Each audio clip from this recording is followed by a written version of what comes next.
ETF index mutual funds నేర్చుకుని stock మార్కెట్లో రాణించాలనుకుంటున్నారా? వెంటనే ఈ నెంబర్కి కాల్ చేయండి.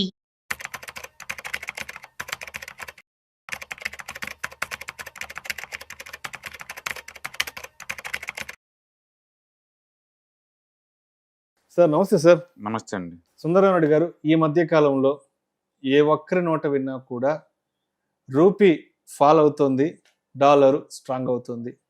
ఈ కారణం చేత స్టాక్ మార్కెట్లు కూడా విపరీతంగా కొలాప్స్ అవుతున్నాయి. ఈ కారణం చేత ఆర్థిక వ్యవస్థలో కూడా కొంతమేర గమనం మందగించిందంటూ కూడా మాట్లాడుతున్నారు. అసలు ఈ రూపీ అనేది ఎందుకు ఫాల్ అవుతుంది, ఈ డాలర్ అనేది ఎందుకు స్ట్రాంగ్ అవుతుంది, మరి రూపీని స్ట్రాంగ్ చేయడానికి మన రిజర్వ్ బ్యాంకు ఎటువంటి చర్యలు తీసుకోవాలి, తీసుకుంటుంటుంది మామూలుగా అసలు? సో బేసికల్గా రూపీ స్ట్రాంగ్ అయితే మనకి ఎక్స్పోర్టెడ్ ఓరియంటెడ్ థీమ్స్ అయితే ఉన్నాయో అవి సఫర్ అవుతాయండి. రూపీ బాగా వీక్ అవుతుంటే ఇంపోర్టెడ్ అవుతుంది, వీక్ అవుతుంది అనమాట. ఇప్పుడు ఏం జరుగుతుందంటే రూపీ బాగా వీక్ అవుతుంది. వీక్ అవటం వల్ల ఏంది, $1కి మనం ఎక్కువ రూపీలు పే చేయాలా. అందుకని ఏదైతే మనం ఇంపోర్ట్ చేసుకున్నామో అవి కాస్ట్లీ అయిపోతాయి ఆటోమేటిక్గా. అవి కాస్ట్ అయిపోయేసరికి ఏమైంది, ఆ కొనేవాళ్ళు కూడా ఇండియాలో ఎక్కువ రేట్ కమ్ముతారు కదా, వాళ్ళకి ఎక్కువ మనీ పే చేస్తారు కాబట్టి అప్పుడు ఇన్ఫ్లేషన్ పెరిగిపోద్ది.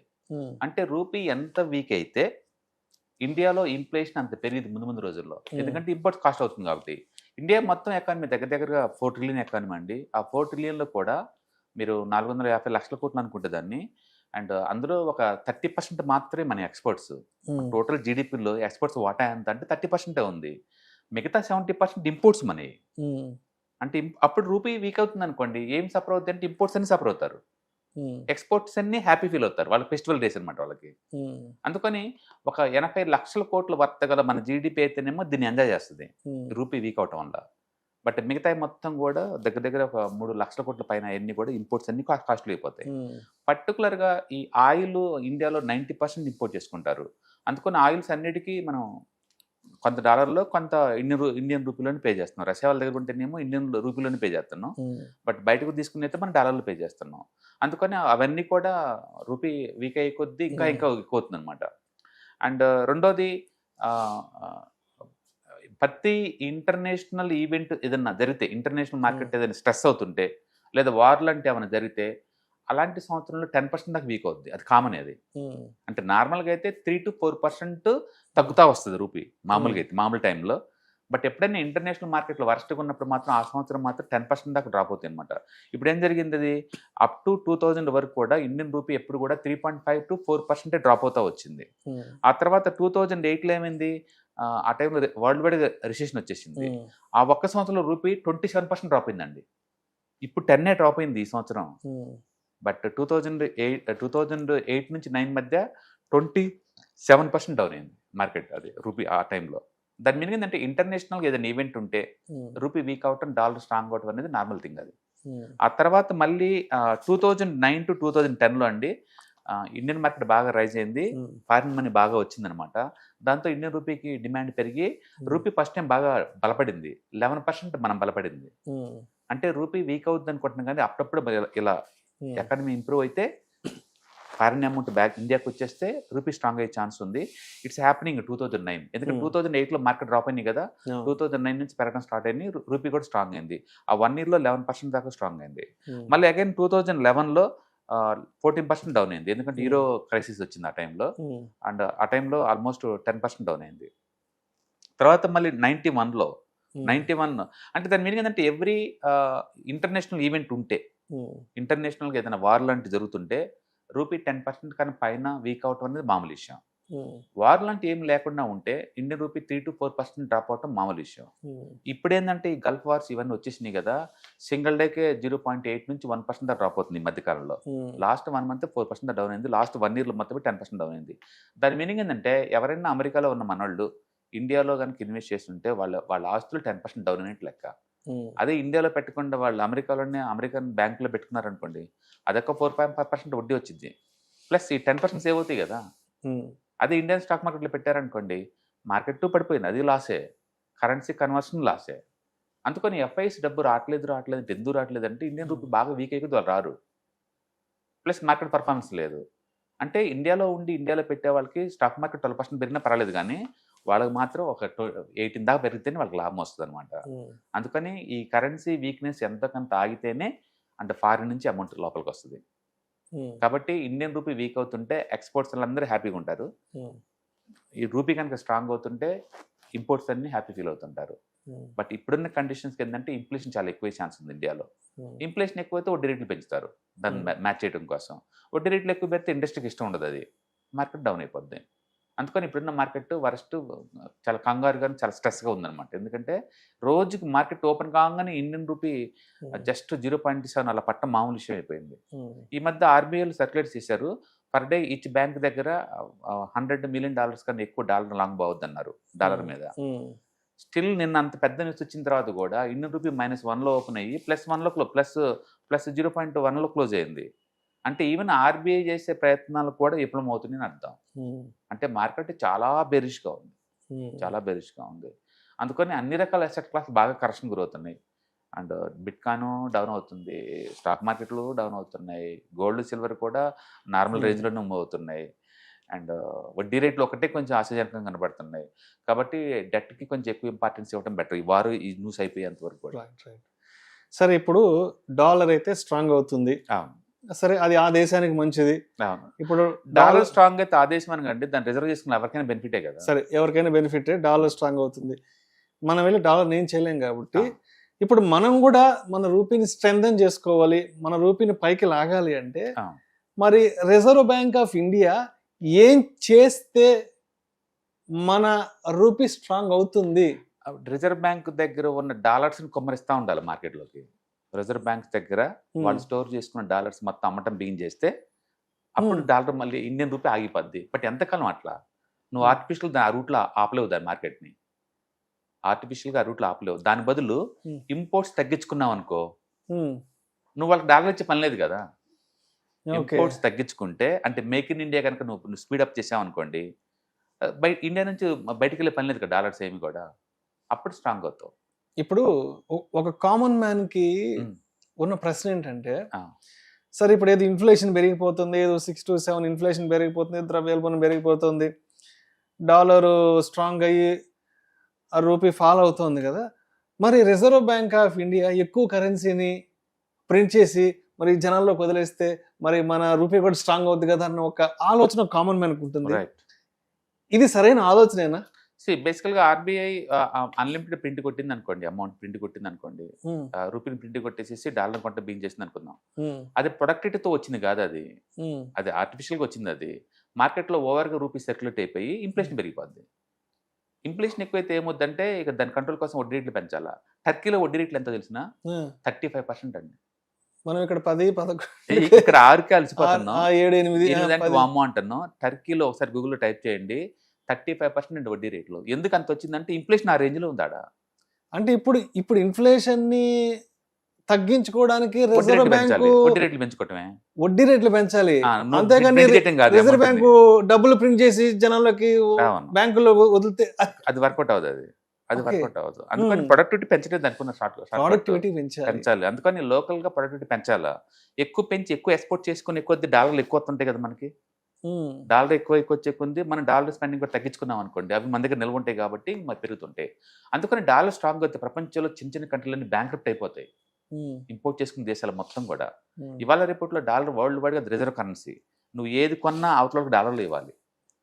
ఇండియా వాళ్ళు ఇప్పుడిప్పుడే కొంచెం రష్యా వాళ్ళతోటి లోకల్ టైప్స్ అవుతున్నారు, అండ్ వేరే వేరే కంట్రీలతో టైప్ అయ్యి ఇంకా కొంచెం తగ్గిస్తున్నారు కానీ స్ట్రెస్ని, అదర్వైజ్ ఇంకా ఎక్కువ స్ట్రెస్ ఉండేది మనకి.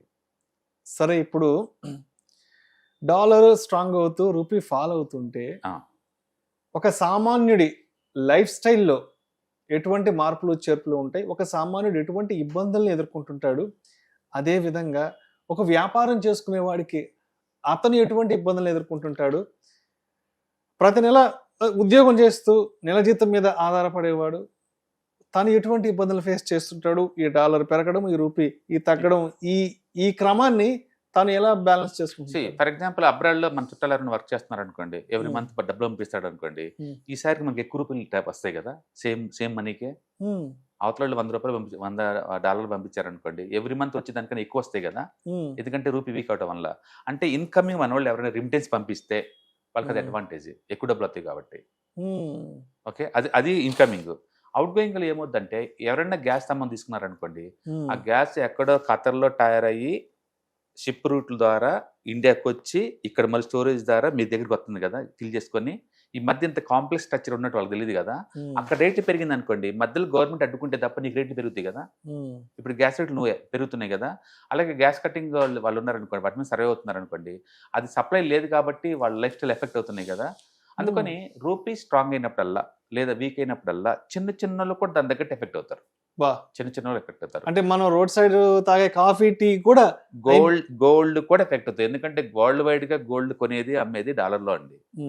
మళ్ళీ మన డాలర్లు అంటే మన ఇన్ని రూపాయల నుంచి డాలర్ పే చేయాలి కదా. మొన్నటి వరకు 92 రూపాయలు ఉంది అనుకోండి, ఇప్పుడు 94 వచ్చింది కదా. అంటే మరి ఎక్కువ డబ్బులు పే చేయాలి కదా నువ్వు. అప్పుడు ఇండియాలో మాత్రం గోల్డ్ పెరిగింది. ప్రపంచంలో ఎందుకు పెరగట్లేదు 2-3 రోజుల నుంచి అంటే ఇండియాలో రూపీ వీక్ అవుతున్న వల్ల పెరిగింది తప్ప ఒరిజినల్ గోల్డ్ డిమాండ్ వల్ల కాదు. అంటే ఇండియాలో గోల్డ్ అంటే వరల్డ్ వైడ్ గా ఉన్న గోల్డ్ రేట్లు ప్లస్ ఇండియన్ రూపీ వీక్నెస్ కూడా యాడ్ చేసి చెప్పాలి నువ్వు. ఇండియన్ రూపీ వీక్నెస్ కూడా యాడ్ చేసి చెప్తే అది గోల్డ్ ఇండియాలో. Got it. కాబట్టి ఈ ఇండియన్ రూపీ వీక్ అవుతే ఇండైరెక్ట్ కావచ్చు డైరెక్ట్ కావచ్చు అందరు ఎఫెక్ట్ అవుతారు, ఎంతకంత మొత్తం ఎఫెక్ట్ అవుతారు. అంటే ఇప్పుడు సార్ ఒక చిన్న ఎగ్జాంపుల్ లాగా తీసుకుంటాం. ఫర్ ఎగ్జాంపుల్ ఒక 6 months బ్యాకో 1 year బ్యాకో అమెరికాలో ఉండే మన ఫ్రెండ్ దగ్గర నుంచో బంధువుల దగ్గర నుంచో ఒక ఐఫోన్ తెప్పించుకోవాలి అంటే ఒక 1 year బ్యాకో 6 months బ్యాకో ₹1,00,000 చెప్తాడు వాడు. మనం అడుగుతాం, అరే ఎంత అవుతుందిరా, నీకు ఎంత పంపించాలరా అంటే ఒక 6-7 months బ్యాక్ మామ ₹1,00,000 అవుతుందిరా, 1,00,000 పంపించమంటాడు. ఏది ఒక 1 year బ్యాక్. సరే ఇప్పుడు 1,10,000 పంపించాలి, 1,10,000 పంపించాలి. ఏది సెల్ ఫోన్ రేట్ పెరుగుతుంటే అది ఎక్స్ట్రా, మళ్ళీ పెరగకుండా అంతే ఉంటే, అది ఉంటే యాపిల్ ఫోన్ రేట్లు పెరగకుండా అంతే ఉంటే అప్పటికిప్పటికి నువ్వు పంపించాల్సింది 10% ఎక్స్ట్రా, 1,10,000 పంపించాలి. అంటే డాలరు 82-83 దగ్గర ఉన్నప్పుడు మనం ₹1,00,000 పంపిస్తాం. ఇప్పుడు 95కి వచ్చింది కాబట్టి 1,10,000 అవ్వచ్చు, 1,15,000 అవ్వచ్చు. ఆ డిఫరెన్స్. అలాగే మీరు టూర్లు వెళ్ళాలనుకుంటే, అబ్రాడ్ టూర్లు వెళ్దాం అనుకుంటున్నావు, నువ్వు కాస్ట్ 10% అయింది ఇప్పుడు, పెరిగింది. నీ టూర్ కాస్ట్ 10% పెరిగిపోయింది. అలాగే అవతల మనోడు వర్క్ చేస్తున్నాడు, వాళ్ళు పంపించి దానివల్ల నీకు ఎక్కువ రూపీస్ వస్తుంది, నీకు 10% దిగుబాటు అవుతుంది నీకు. అందుకని ఇప్పుడు హైదరాబాద్ లో రియల్ ఎస్టేట్ తగ్గిద్దా పెరిగిద్దా అంటే అంత ఈజీగా తగ్గదు. ఎందుకంటే ఇది రూపీ ఎంత వీక్ అయ్యే కొద్దీ వాళ్ళకి అంత అట్రాక్ట్ కనపడుతుంది హైదరాబాద్. ఎందుకంటే వాళ్ళు 10% పవర్ పెరిగినట్టే కదా లాస్ట్ 1 year లో. వాళ్ళు స్ట్రెంథెన్ అయ్యారు కదా, అందుకని ఇంకా ఎక్కువ పెట్టే ఛాన్స్ ఎక్కువ ఉందన్నమాట. అది అట్లా. అదే 1 year బ్యాక్ పెట్టారనుకోండి, వాళ్ళు 10% లాస్ అయినట్లు లెక్క అనమాట.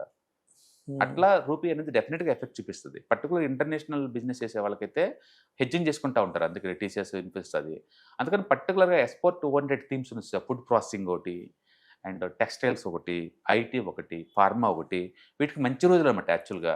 అందుకని ఇండియా వాళ్ళు ఓన్లీ 30% ఓవరాల్ జీడిపిలో ఎక్స్పోర్ట్స్ ఉన్నాయి కాబట్టి మనకంత బెనిఫిట్ కాదు. కానీ ఎక్స్పోర్ట్స్ కనుక నువ్వు మోర్ దెన్ 50% చేసావు అనుకోండి, ఇండియన్ రూపీ ఎటుపోయి నువ్వు సఫర్ అవ్వగా.